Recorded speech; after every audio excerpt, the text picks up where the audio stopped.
Cesareia Marítima jogou um papel muito importante na história da terra de Israel em diferentes épocas.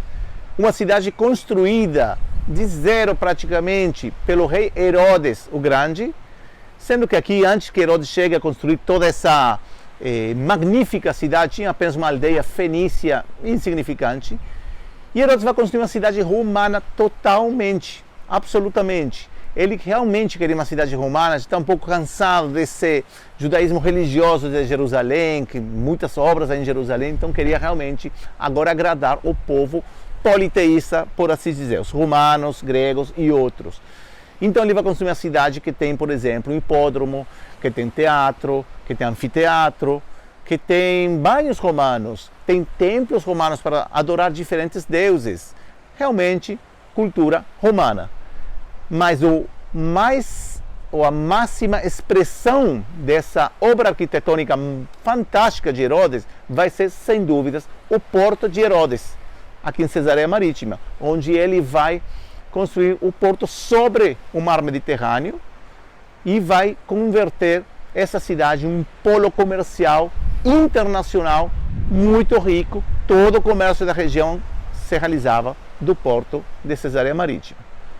Agora, depois que Herodes morre, seus filhos heredam o reino de Herodes, a província que Herodes estava, a província da Judeia que Herodes estava reinando aqui, e se vai dividir essa região em diferentes áreas. Uma das áreas vai ser para o filho dele, o filho preferido dele, chamado Arquelau, que ele vai governar a província chamada província da Judeia. E os romanos vão chamar o Arquelau muito ruim, muito cruel também aos olhos dos romanos, uma cara inoperante, e vai ser expulso para a França no ano 6 de nossa era, e aí vai começar o que nós chamamos na história o período dos procuradores, ou prefeitos, seria mais correto dizer, onde os romanos vão enviar pessoas, administradores de Roma, que vão vir aqui e vão governar a província da Judeia, cuja capital vai ser qual? Cesareia Marítima, ou seja, o lugar onde nós estamos aqui.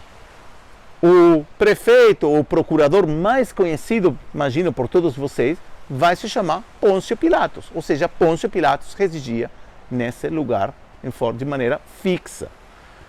Agora, Cesareia Marítima, por que um lugar importante para o cristianismo? Porque aqui muitos eventos vão ocorrer que têm a ver com o cristianismo. Principalmente dois acontecimentos que estão descritos no livro de Atos. O primeiro, a conversão de Cornélio, o centurião, que vai ser converso por Pedro. Naquela época é muito difícil chamar isso de nova religião, porque não era uma nova religião, era uma corrente dentro do judaísmo. Então, Cornélio vai se converter a essa nova fé que estava se gerando com a presença de Pedro aqui.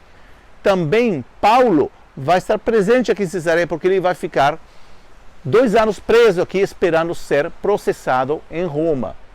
E já que falamos de Paulo, podemos ver aqui, e aí vocês estão vendo o Palácio de Herodes, que está sobre o mar. O Palácio de Herodes, que está, vamos dizer, a residência particular dele, que são aqueles restos, aquelas rochas, algumas muralhas que vocês podem ver, que estão sobre o mar.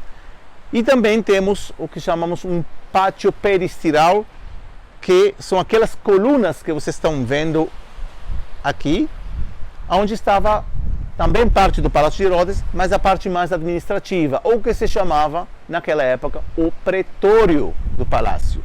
Então, Paulo é quase um fato que devia ter sido julgado aqui, dentro dessa parte do palácio, parte administrativa, no pretório, e também preso dentro desse espaço também.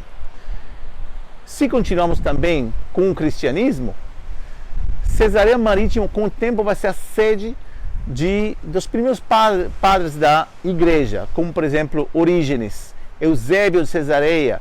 Vai ser um centro onde vai se gerar muita literatura, vai se desenvolver muita teologia cristã, as bases teológicas do cristianismo. Tinha aqui uma biblioteca gigante. E o Eusébio Cesareia, até hoje em dia, nós podemos ler os escritos dele. Também para o judaísmo esse lugar é importante, porque aqui no ano 66, em Cesareia Marítima, vai nascer a grande revolta dos judeus contra Roma, produto de um conflito interno entre judeus e gentios, que vai se espalhar pela região toda. E vai ser uma rebelião que vai durar 3 anos. Também o Rabino Akiva foi condenado aqui em Cesareia Marítima, no século II.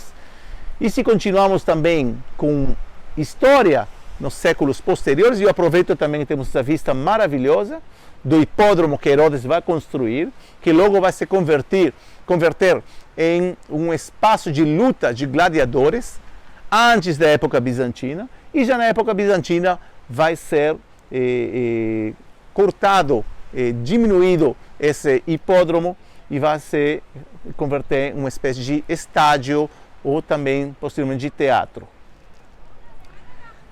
Continuamos com a história e vemos lá uma bandeira de Israel, espero que vocês consigam ver, e temos uma espécie de torre. Nessa localização começava o Porto de Herodes, só que essa torre que vocês veem aí é da época dos cruzados. Os cruzados vão chegar aqui no ano 1102 e vão criar realmente uma cidade muito importante, com muralhas muito fortes, muito resistentes, que vai ser muito difícil de conquistar. E já que continuamos com a história, na modernidade, e aproveitamos para ver o minarete ou aquela torre que vemos de uma mesquita bósnia, um grupo de refugiados bósnios fugindo de uma guerra na Europa, vão chegar no século XIX e vão se assentar aqui, criando também uma mesquita. E na modernidade, Cesareia, hoje em dia é um lugar muito bonito, um lugar muito chique, tem pessoas de uma classe social, socioeconômica muito alta, e vai ser também um lugar, até hoje em dia, um lugar de muita indústria de alta tecnologia. O próprio primeiro-ministro tem uma residência aqui em Cesareia Marítima. E desde aqui, desse lugar, eu quero convidar todos vocês a visitar pessoalmente esse maravilhoso lugar e aprender um pouco sobre a história de Cesareia Marítima.